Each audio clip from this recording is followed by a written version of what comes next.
"This cruise is for successful families only," my mother declared. I produced my keys and stated, "Well, it's my yacht." The boarding passes fluttered from her hands. Can you imagine being told you're not successful enough for your own family's celebration? That was my reality. But what my family didn't know was the luxury yacht they'd chartered for their exclusive party was, in fact, mine. I'm Melleen Parker, and by age 32, I understood my family's definition of achievement simply didn't include me. We're talking about status-obsessed elites, the kind who measure worth purely by bank balances and job titles. Our annual family cruise was always a lavish display of accomplishments, until I received that text from my mother. "This year's cruise is for successful family members only," she wrote. Oh, if only she'd known the truth. Prepare yourself because I'm about to reveal exactly who truly belonged on board. Growing up in Brookline, one of Boston's wealthiest suburbs, meant living in a world where appearances were everything and emotional connection was, well, optional. Our sprawling colonial home, with its perfectly manicured lawn, felt more like a showpiece than a sanctuary. The Parker family name carried weight in social circles, but inside those walls, warmth was scarce. My dad, Richard Parker, built his fortune through ruthless investment banking deals that often left smaller companies gutted. His philosophy was simple: measure a person's worth by their income bracket and professional title. Dinner conversations revolved around stock options and portfolio performance, never personal dreams or feelings. His approval came in the form of slight nods when I brought home perfect report cards, followed quickly by questions about how I could improve further. "Money doesn't just talk, Melleen. It commands respect," he'd say, straightening his custom-tailored suit. "Those without it are simply background noise in this world." My mom, Eleanor, perfected the art of social climbing with surgical precision. Her calendar was packed with charity galas and country club functions, where networking was her primary sport. She trained me from childhood: sit with perfect posture, speak with measured words, and always maintain appearances. "A lady never shows weakness in public," she'd instruct, applying her signature red lipstick, eyes fixed on her reflection rather than on me. And the Parker women are ladies, above all else. James, my older brother by 4 years, absorbed our father's lessons like a devoted disciple. By 36, he was a carbon copy of Dad, down to the smug smile he wore when discussing his executive position at a prestigious finance firm. His Harvard MBA and corner office were family conversation staples weapons. He wielded it to establish dominance at every gathering. "This deal I closed last week," he'd begin, eyes scanning the room to ensure everyone was listening, "brought in 8 figures before lunch on Tuesday." Allison, my younger sister, 29 and picture perfect, took a different route to family approval. She married Bradley Hamilton, heir to a hotel empire, and transformed herself into the ultimate trophy wife. Her Instagram feed showcased vacation homes, designer wardrobes, and elaborate parties that our mother proudly shared with her social circle. "Bradley surprised me with another diamond bracelet for our anniversary," she'd announce, wrist extended. "For obligatory admiration. He says a woman like me deserves only the best." The Parker family definition of success was carved in stone: Ivy League education, corporate career climbing, a prestigious address, and preferably marriage into equal or greater wealth. Anything else was considered failure, or worse, an embarrassment.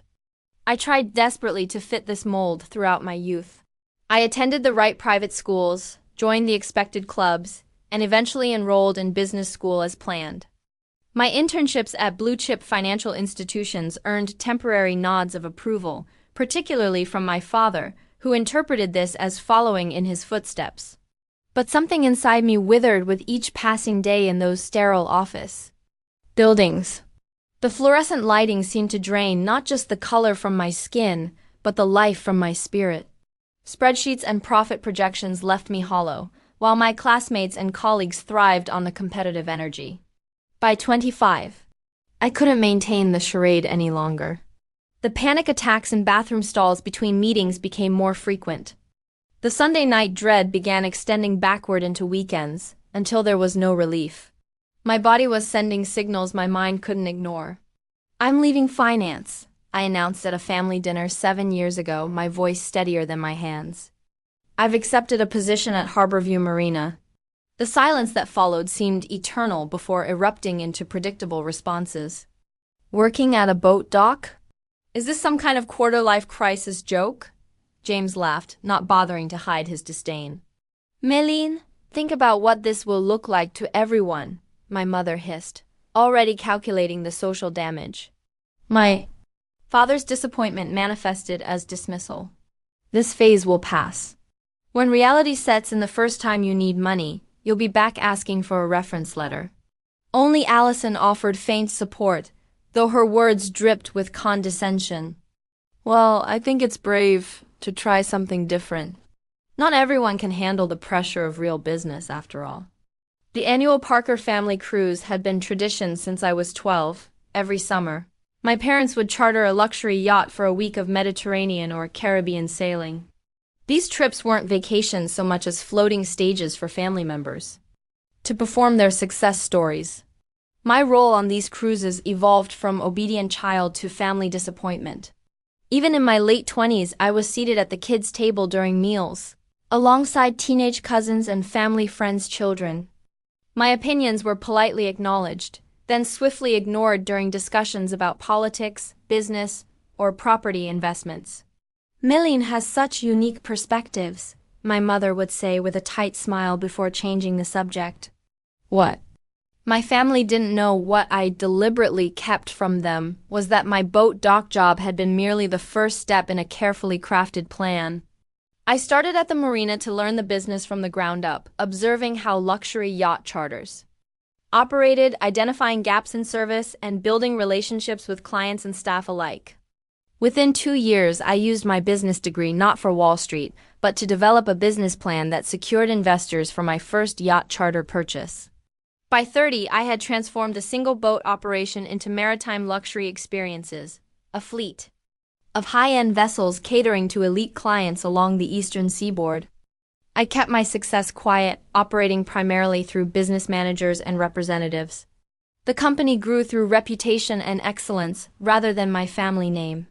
In some ways, this separation was healing, allowing me to build something truly mine without the weight of family judgment. When my company acquired Azure Dream, a stunning 200-foot luxury yacht with every imaginable amenity, it became our flagship vessel. The purchase made waves in industry publications, but remained unknown to my family, who had long since stopped asking about my little boat job. Each family gathering, I endured their condescension with the private knowledge that my company now generated more annual revenue than my brother's much-lauded executive position. Each dismissive comment became easier to bear, knowing that I had built something meaningful on my own terms. Still playing with boats, Méline? My father would ask at holiday dinners. Something like that, I'd respond, swallowing both pride and the truth. I had been waiting for the right moment to reveal my success, hoping that somehow my family would first recognize my worth without the validation of wealth.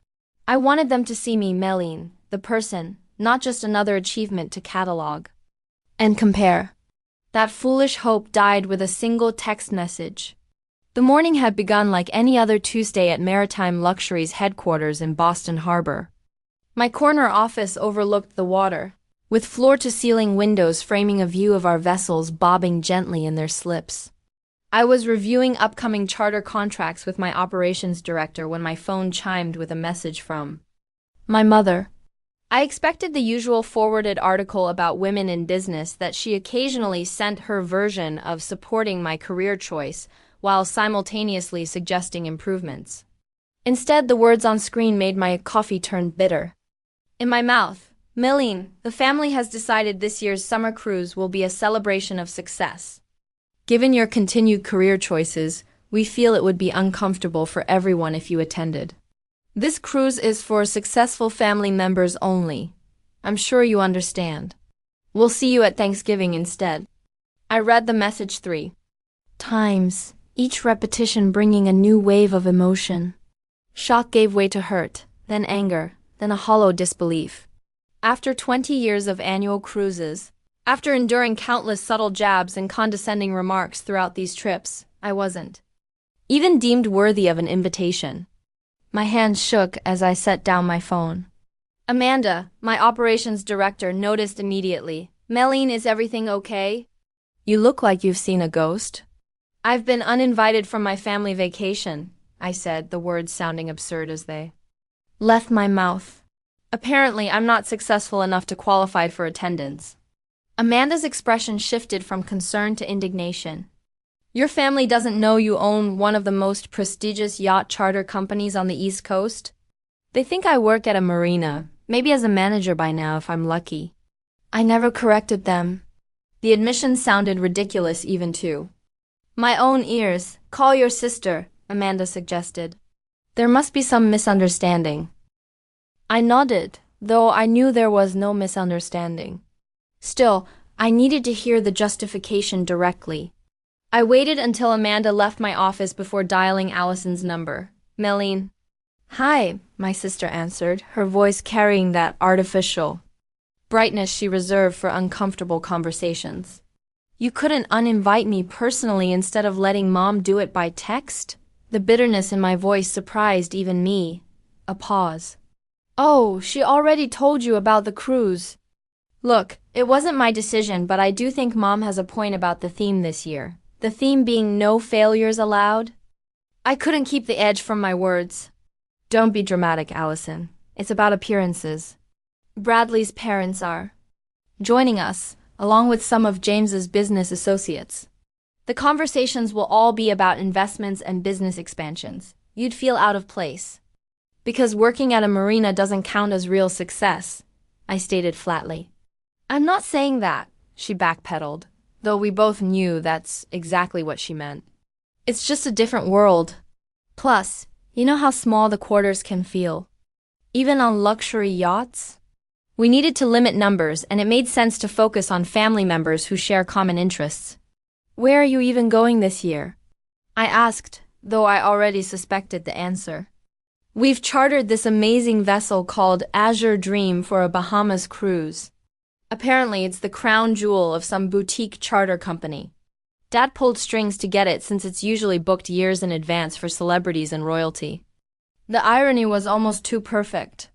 They had chartered my flagship yacht, the very symbol of the success they believed I lacked, to celebrate their superiority without me. "Sounds nice," I managed, my mind already racing with implications. It's supposed to be spectacular. 6 staterooms with private bathrooms, a jacuzzi on the sun deck, gourmet chef, the works. "Maybe next year you can join again when it's just a regular family trip." Right, next year." I ended the call shortly after, claiming a meeting I needed to attend. As soon as Allison was off the line, I felt the full weight of the exclusion crash down. Years of seeking approval, of quietly proving myself while hoping for recognition, culminated in this casual dismissal. I closed my office door, sank into my chair, and allowed myself 5 minutes of silent tears, something I hadn't indulged in since leaving the corporate world. The knock on my door came from Taylor Foster, my best friend since college, and now Maritime Luxuries marketing director. She entered without waiting for a response, a habit born from years of friendship. "Amanda told me what happened," she said, closing the door behind her. "Your family chartered Azure Dream without knowing it's yours." I nodded, wiping away the last traces of tears. The universe has a twisted sense of humor. Taylor's expression shifted from sympathy to something more calculating. "This is perfect. Actually, perfect. Being deemed not successful enough for my own family's standards is perfect?" "No," Taylor smiled, a gleam in her eye that I recognized from countless marketing campaigns. "Being able to show up on your own yacht and watch their faces when they realize who really owns it, that's perfect." The thought had already crossed my mind, but I dismissed it as petty. "I don't know, Taylor. I've kept my success quiet for a reason. I wanted them to value me for me, not for what I've accomplished." "And how's that working out?" Taylor asked, arching an eyebrow. "They've had 7 years to see your worth beyond financial metrics. And instead they're uninviting you from a family tradition to save face with in-laws and business associates. Her words stung because they were true. I had given my family every opportunity to recognize my happiness and passion as valid measures of success. Instead, they had doubled down on their narrow definition, to the point of excluding me entirely. What would I even say? Surprise. The boat you're standing on belongs to your failure daughter? Taylor leaned forward, her expression serious. You say nothing at first. You show up as the owner, doing a routine check-in with the captain and crew. Let the revelation happen naturally. They need this reality check, Milleen. Not just for your sake, but for theirs. The idea began to take root, watered by years of accumulated hurt. Perhaps Taylor was right. Perhaps some lessons could only be learned through direct experience, rather than gentle nudging. I picked up my phone and called Captain Marcus Miller, who had been with me since the beginning of maritime luxury and was scheduled to command Azure Dream for the upcoming charter. Captain Miller, I need to discuss the Parker family charter next week, I began. Yes, the Parker party. 7-day Bahamas cruise departing next Thursday. Is there a problem with the arrangements, Miss Parker? No problem, I replied, a plan forming with each word. But there is a situation you should be aware of. The clients are actually my family, and they don't know I own the company or the yacht. A pause on the line. I see. And would you prefer we maintain that confidentiality during their charter? Actually, I'll be joining the cruise not as a guest initially, but as the owner conducting a quality check. I'd like the crew briefed accordingly, but no one should inform my family of my position before I arrive. Understood, Miss Parker. When should we expect you? I'll come aboard approximately 2 hours after they've settled in. Enough time for them to feel comfortable, but before departure. As I ended the call, I felt a strange mix of anxiety and determination replacing my earlier hurt. For 7 years, I had built a business while carrying the weight of my family's dismissal. Perhaps it was finally time to set down that burden and stand in the full light of what I had accomplished. You're doing this? Taylor asked, watching my expression shift. I'm doing this, I confirmed, straightening my shoulders. It's time they saw me. Really saw me as I am. 7 years earlier, I had stood in the ornate foyer of my parents' home, suitcases packed and resignation letter submitted to the investment firm where I had worked for 3 miserable years. My father's laughter still echoed in my ears from the night before. The maritime industry, boats, Milleen. Be serious, he had scoffed over his crystal tumbler of scotch. What do you know about boats, besides riding on them during our vacations? What Richard Parker didn't know was that I had spent 6 months researching the luxury yacht charter industry before making my decision. What he didn't see were the nights I spent poring over business models and market analyses, while still fulfilling my soul-crushing finance duties. What he couldn't understand was that his daughter had inherited his business acumen, but chosen to apply it to something that brought her joy. My first real step toward independence came when I took a risk he would have never approved. I leveraged my trust fund inheritance, the money meant for a down payment on a Beacon Hill townhouse, to purchase a modest 30-foot yacht. That single vessel, which I named First Light, became the cornerstone of what would eventually grow into maritime luxury experiences. Those early days tested every ounce of my determination. I worked 18-hour days, learning the business literally from the deck up. Mornings began before sunrise, preparing vessels for clients. Afternoons were spent on marketing and building industry connections. Evenings involved cleaning and maintenance, often alongside the small crew I could barely afford to pay. You won't last 3 months, James had predicted during a particularly tense family dinner. The novelty will wear off when you realize how much work it is to play with boats all day. What my brother failed to understand was that hard work doesn't feel like sacrifice when you're building something you believe in. Yes, my hands developed calluses unfamiliar to Parker women. Yes, I collapsed into bed exhausted most nights. But for the first time in my life, I woke up eager to face each day. Now, as I prepare to confront my family on Azure Dream, these memories fueled my resolve. The week leading up to the charter became a careful balance of business operations and personal preparation. In my closet at home, I deliberated over what to wear for this unexpected reunion. The outfit needed to strike the perfect balance: professional enough to command respect, but casual enough to suit a yacht owner checking in on operations. I selected crisp white linen pants, a navy blue silk blouse, and gold accessories that whispered rather than shouted wealth. The ensemble was completed by Sperry boat shoes, practical yet perfect for the setting. No power suits, I told myself, setting aside the corporate armor I'd once relied on. This isn't about impressing them on their terms anymore. At the office, I met with my executive team to ensure operations would run smoothly during my absence. Maritime Luxury had grown to a team of 40 full-time employees and dozens of contracted crew members across multiple vessels. I'll be accessible by phone for emergencies, I explained to the group gathered in our conference room. But Amanda will handle day-to-day decisions while I'm away. Are you sure you want to do this? Asked Natalie from our finance department, who knew something of my complicated family dynamics. A week trapped on a boat with them after such a revelation could be intense. That's exactly why I need to do it, I replied. We've all been playing roles for too long. It's time for authenticity, whatever the outcome. The meeting with Azure Dream's crew was conducted via video call the day before departure. Captain Miller had already briefed them on the unusual situation, but I wanted to address them personally. This is not about embarrassing anyone, I emphasized to the attentive faces on screen. Treat all guests with our standard excellence. The only difference is that when I arrive, you'll acknowledge me as owner, rather than as a family member joining. Late. Understood, Miss Parker, replied Sophia, the chief stewardess. We'll handle the situation with discretion. The night before the confrontation, I stood before my bathroom mirror, practicing what to say when the moment came. Every scenario I imagined ended differently, from tearful reconciliations to explosive arguments. This is my yacht, I said. To my reflection, then shook my head. Too aggressive. What a surprise finding you all here, I tried instead. Too passive. After dozens of attempts, I accepted that no script would adequately prepare me for the organic reality of the moment. This realization brought both anxiety and liberation. My phone chimed with a text from Taylor. Remember, you built something extraordinary on your own terms.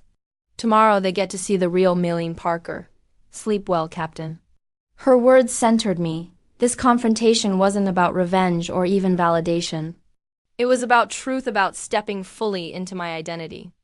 After years of hiding portions of myself to maintain fragile family peace, I packed a small suitcase with essentials for the week, including meaningful items that represented my journey. The business plan for Maritime Luxury I'd written in a coffee shop after quitting finance, the keys to First Light, and a photo of my current team celebrating our company's 5th anniversary. The morning of departure brought crystalline blue skies and perfect sailing conditions. I drove to our private marina where several of our vessels were docked, including smaller yachts that service day charters.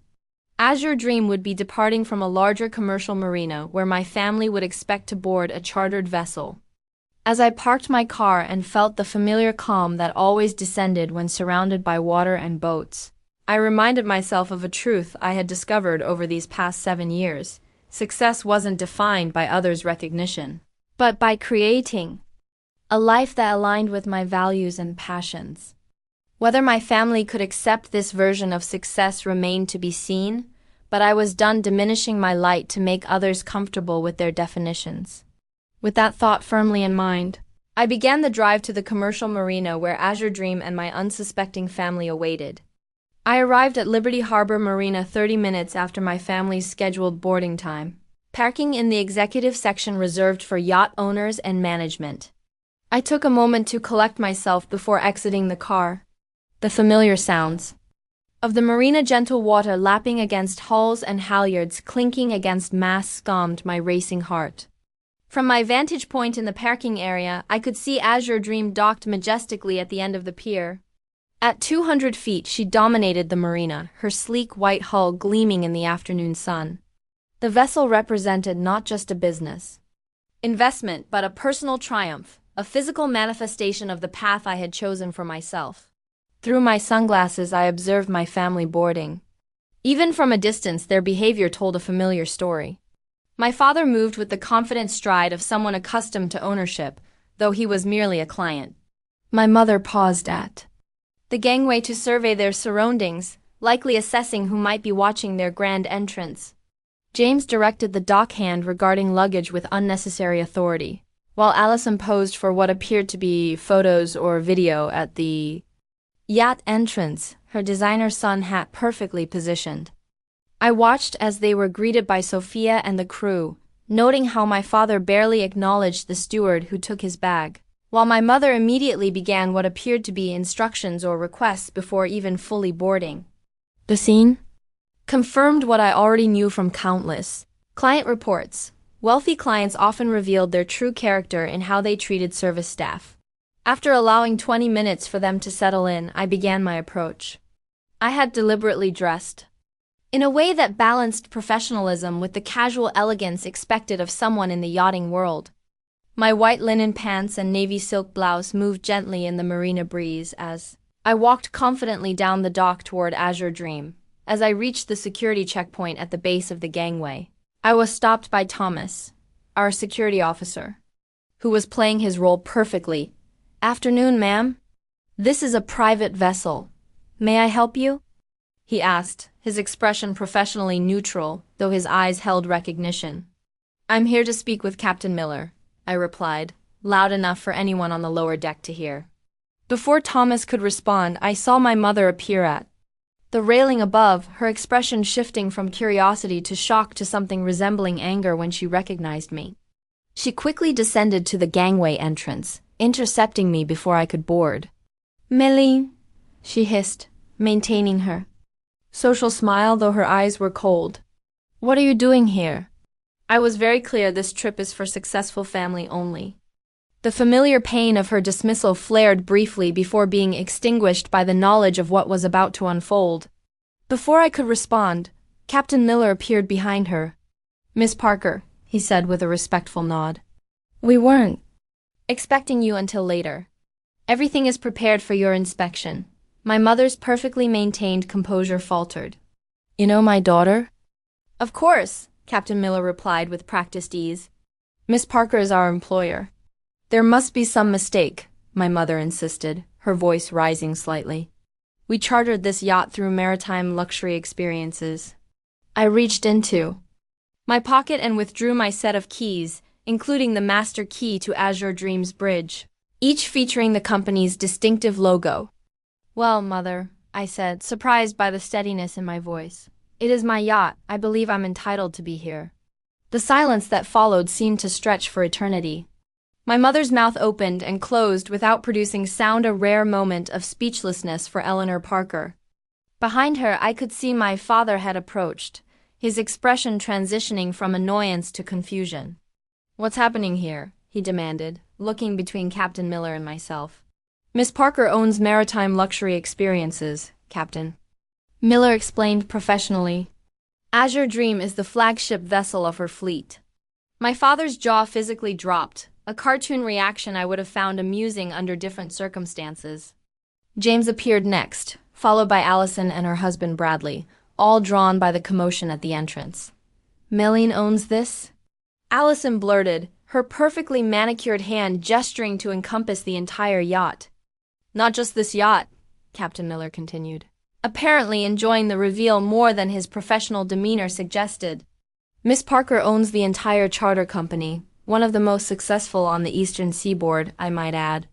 I stepped past my still speechless mother onto the deck of my vessel, feeling the familiar sense of pride as my shoes touched the teak decking I had personally selected during Azure Dream's last renovation.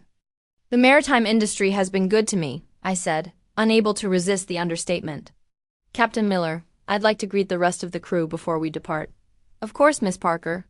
They're assembled in the main salon as requested.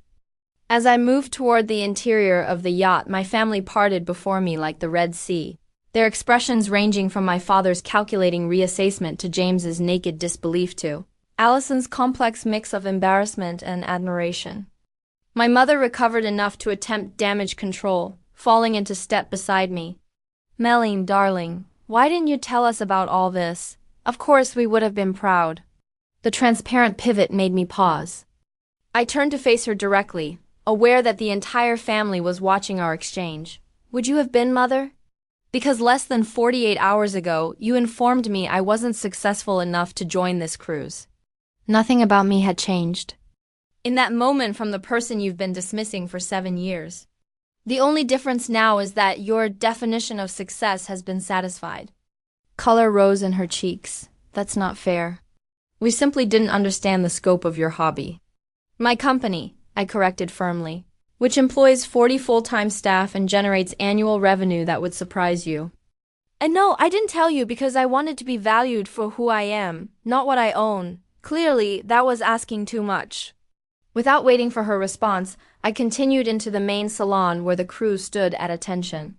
Each member greeted me by name with genuine respect, a stark contrast to the conditional acceptance I had sought from my family for decades. Thank you all for preparing Azure Dream to our standards, I addressed them. This charter is unusual given my relationship to the clients, but I expect the same excellence we always provide. You're representing not just me but everyone at Maritime Luxury. As the crew dispersed to their duties, I turned to find my entire family had followed and now stood awkwardly around the salon's perimeter. The power dynamic had visibly shifted, leaving them uncertain how to proceed in this new reality where I was not the family disappointment, but the owner of the very symbol of luxury they had used to exclude me. I've had the Azure Suite prepared. For you, I informed them, referring to the yacht's premium stateroom. Unless you'd prefer I take other accommodations during the cruise. You're staying? My father asked, finding his voice at last. It is my yacht, I replied simply. And apparently I'm successful enough to qualify for attendance now. The first dinner aboard Azure Dream was an exercise in social navigation, more complex than any business negotiation I had ever conducted. I chose to arrive last to the dining salon, a reversal of my usual punctuality that served a strategic purpose. When I entered, my family was already seated around the custom mahogany table I had commissioned from a Maine craftsman the previous year. Conversation halted abruptly as I took the seat at the head of the table, a position my father had undoubtedly assumed would be his. Chef Marcel had prepared his signature seafood feast, featuring locally sourced lobster and seasonal vegetables. The irony wasn't lost on me that this menu, which I had approved months ago as Azure Dream's welcome dinner, was now being served to the very people who thought I couldn't distinguish between yacht maintenance and yacht ownership. This food is exquisite, my mother offered after several minutes of awkward silence. You must be very hands-on with your business, Melline. The olive branch was predictable Eleanor Parker's attempt to re-establish comfortable footing after her worldview had been disrupted. I believe in knowing every aspect of my operation, I replied, taking a sip of the Sancerre I had selected for the evening, from engine specifications to linen thread counts. That explains why everything feels so cohesive, Allison chimed in, her tone suggesting she was making a profound observation about design principles. The aesthetic is so you, now that I think about it. The aesthetic is intentional luxury with practical functionality, I corrected gently. But yes, I was involved in every design decision. My father, who had been uncharacteristically quiet, finally spoke. How many vessels in your fleet currently? The question was typical Richard Parker, immediately assessing the scale of the business to assign it proper value in his mental hierarchy. We operate 8 luxury yachts ranging from 60 to 200 feet, with 2 more under construction in Rhode Island, I answered, watching his expression shift as he calculated the potential valuation. Always had a good head for business, he declared, with newfound approval. Must be the Parker genes. I'd say it was despite the Parker expectations, not because of them, I countered, unwilling to allow him to retroactively claim credit for success he had actively discouraged. James, who had been sullen since the revelation, attempted to reassert his status. 8 vessels is impressive for a boutique operation. Have you considered scaling more aggressively?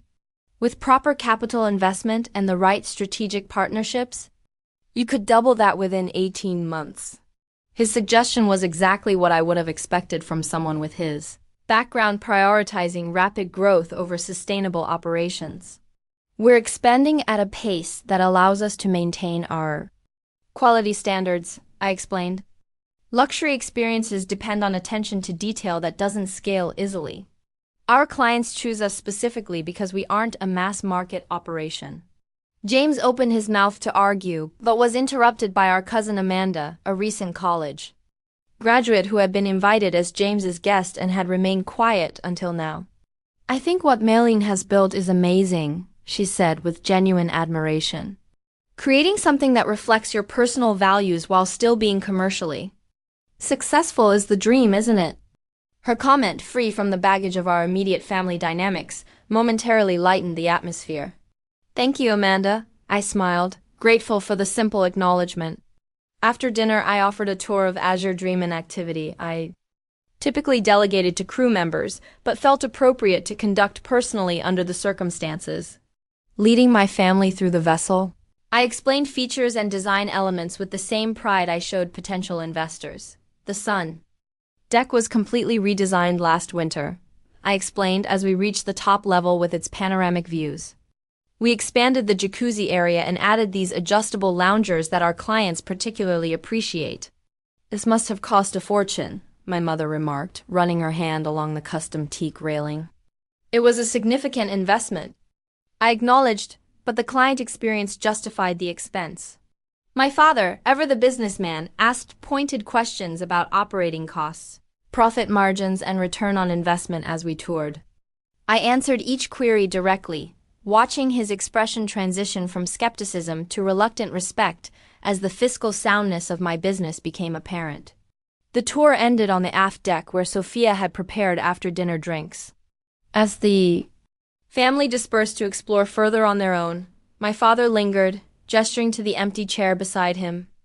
I hesitated before joining him at the small table overlooking the marina, still illuminated by the last light of sunset.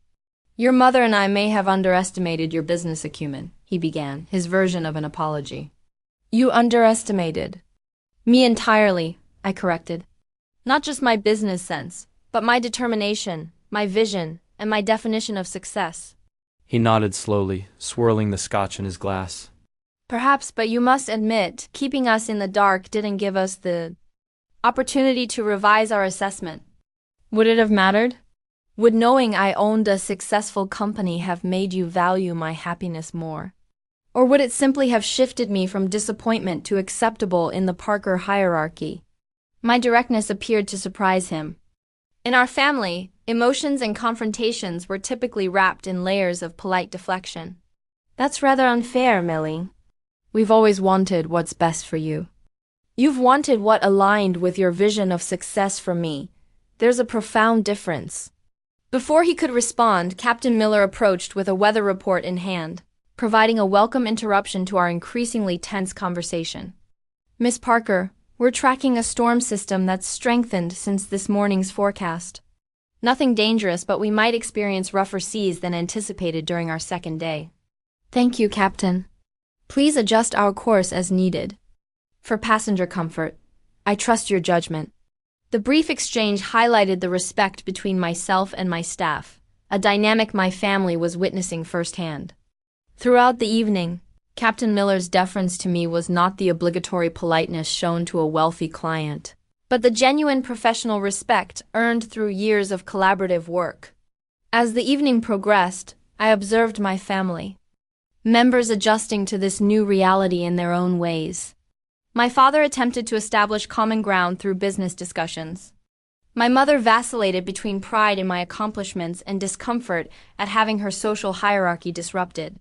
James maintained a competitive edge, asking questions designed to identify weaknesses in my business model.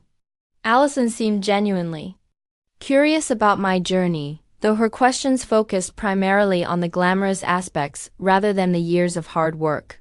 When I finally retired to my stateroom that night, I felt emotionally drained, but also strangely liberated.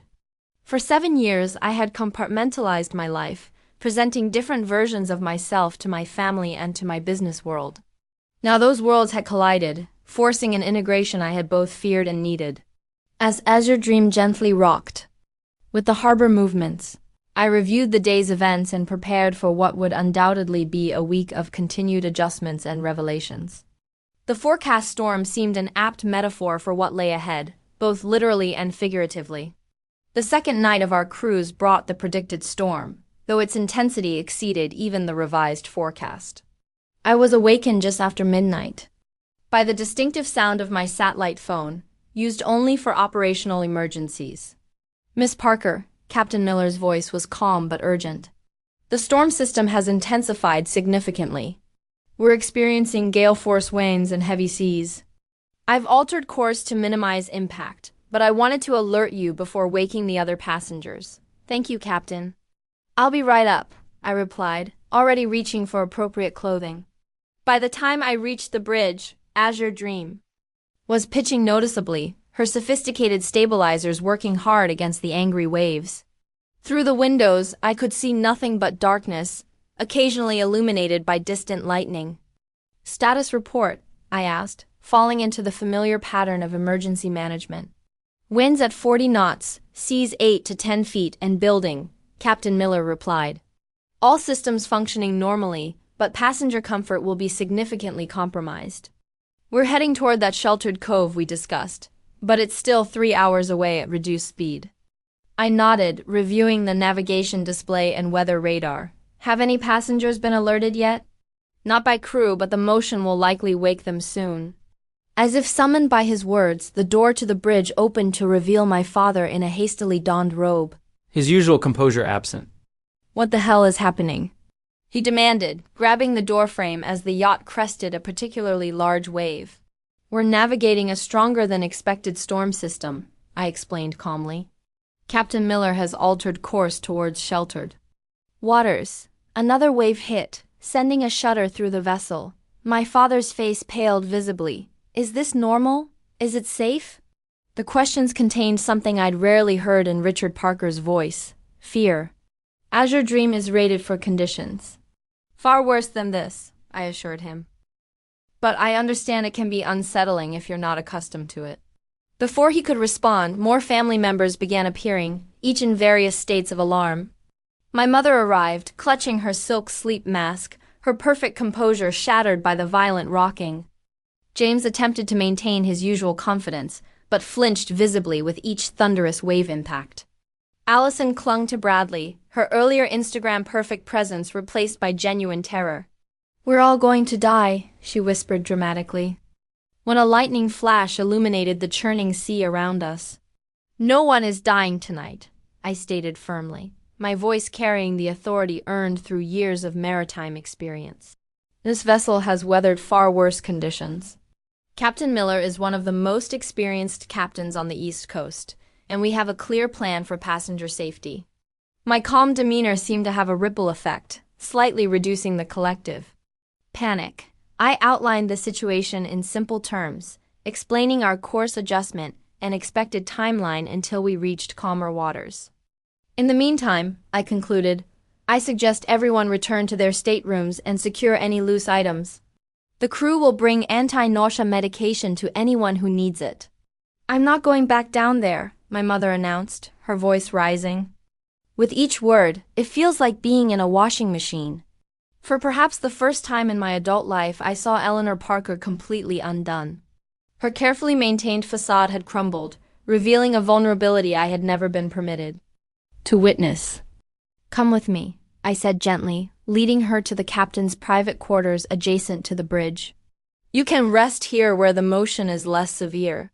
Once inside the small but comfortable room, my mother sank onto the bed, her hands trembling slightly. I busied myself finding water and medication, giving her a moment to collect herself. "I never understood why anyone would choose this," she said suddenly, living at the mercy of something so unpredictable. The comments seemed to encompass more than just the current storm, touching on my entire career choice. "That's the difference in our perspectives," I replied, handing her the water. "I don't see it as being at nature's mercy. I see it as learning to work with forces greater than myself, adapting rather than always trying to control." She took a small sip, studying me with new eyes. You're different here, more certain. I'm the same person I've always been, Mother. You're just seeing me in my element rather than trying to force me into yours. A particularly violent wave caused the yacht to lurch, making her grab my arm reflexively. In that moment of unguarded response, something shifted between us. I've always been so afraid of anything I couldn't control, she admitted quietly. My appearance, my social standing, my children's choices, the fear of judgment, of failure. I know, I said, recognizing the rare moment of authenticity. But look where we are now. In the middle of what you consider a worst-case scenario, and yet we're going to be fine. Her eyes filled with unexpected tears. When did you become so strong, Melanie? When I stopped measuring my worth by your standards and started creating my own, I answered honestly. Our conversation was interrupted by another satellite phone call. The storm was intensifying further, requiring all hands for additional safety measures. I excused myself, promising to return soon, and headed back to the bridge where the rest of my family had remained, too anxious to return to their staterooms. For the next 2 hours, I worked alongside Captain Miller and the crew, demonstrating a competence and leadership that visibly surprised my family. I communicated clearly with crew members, made decisive calls about course adjustments, and remained calm even as conditions worsened before they improved. James watched with undisguised amazement as I consulted navigational charts and discussed weather patterns with the meteorological experience of someone who had spent years on the water. You actually know what you're doing, he remarked during a brief lull, the surprise in his voice both gratifying and slightly offensive. Did you think I'd been playing pretend CEO for 7 years? I asked. Honestly, I thought you had employees handling the technical aspects while you focused on the hospitality side. I started by doing every job on my first boat myself, I explained. I can tie every knot, operate every system, and navigate through conditions that would make most recreational sailors head for shore. I built this company from the deck up, not from a corner office down. His expression shifted from surprise to something resembling respect. That's actually impressive, Melanie. By dawn, we had navigated through the worst of the storm and reached the protected cove Captain Miller had identified. As the yacht's motion calmed and the first light of morning illuminated calmer waters, my exhausted family began to relax. My mother emerged from the captain's quarters, looking surprisingly refreshed, considering the night's events. She approached me as I was reviewing damage reports with the first mate. I need to speak with you, she said with unusual directness. Privately? I nodded, concluding my conversation before following her to a quiet corner of the upper deck. The morning air was fresh and clean after the storm, carrying away the last remnants of turbulence. Last night changed my perspective, she began without preamble. Watching you handle that crisis, it was like seeing a completely different person than the daughter I thought I knew. Or perhaps you're finally seeing who I've been all along, I suggested. She nodded slowly. Perhaps. I've spent so many years focused on a very narrow definition of success: prestigious career, social connections, financial security, the right address. All external validations, I noted. Yes, and here you've built something remarkable by rejecting that path entirely. She paused, seemingly struggling with her next words. When I sent that text uninviting you, I genuinely believed I was protecting both you and the family from uncomfortable comparisons. You were protecting yourself from having to explain my alternative career choice, I corrected gently. You're right, she admitted with surprising candor. And I was wrong. Completely wrong, not just about the text, but about the past 7 years of dismissing your choices. The acknowledgement, so long awaited and now so freely given momentarily, left me speechless. Into that silence came Amanda, who had been watching our exchange from a respectful distance. Méline, I just wanted to say how amazing you were last night, she said with genuine admiration. The way you took charge while staying so calm, I've never seen anything like it. Thank you, Amanda. I've been miserable in my finance internship, she confessed, glancing nervously at my mother. Everyone keeps telling me to stick with it because it's prestigious, but seeing you build something you actually care about, it's inspiring. I'd love to hear more about how you got started. My mother's expression softened as she looked between us. I think that's a wonderful idea, Amanda. Meline's path has certainly proven worthy of consideration. The simple validation, casual too. Anyone else but monumental between us, brought unexpected emotion to my throat. As the day progressed, the aftermath of the storm created a strange new atmosphere aboard. Azure Dream. Physical danger had disrupted the carefully maintained social hierarchies, revealing authentic personalities beneath polished veneers. My father, shaken by his helplessness during the crisis, observed my interactions with the crew with thoughtful consideration. James, whose competitive edge had temporarily dulled, asked genuine questions about my business journey without attempting to one-up my answers. By afternoon, as Azure Dream continued toward our planned destination under calm skies, my family had been transformed not just by the revelation of my success, but by witnessing the person I had become. The storm had washed away pretenses, creating space for a new understanding that no amount of explanation could have achieved.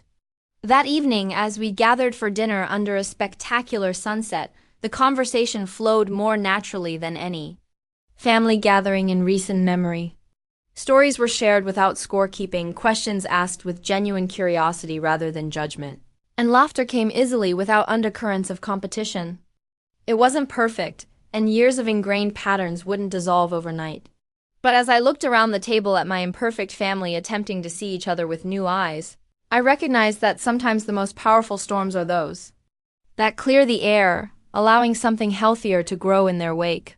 On the final morning of our cruise, I woke early and made my way to the bow of Azure Dream. The sun was just beginning its ascent, painting the horizon in shades of gold and pink that reflected on the calm water. After the literal and figurative storms of the past week, this moment of tranquility felt especially precious. The sound of footsteps on deck announced my mother's approach.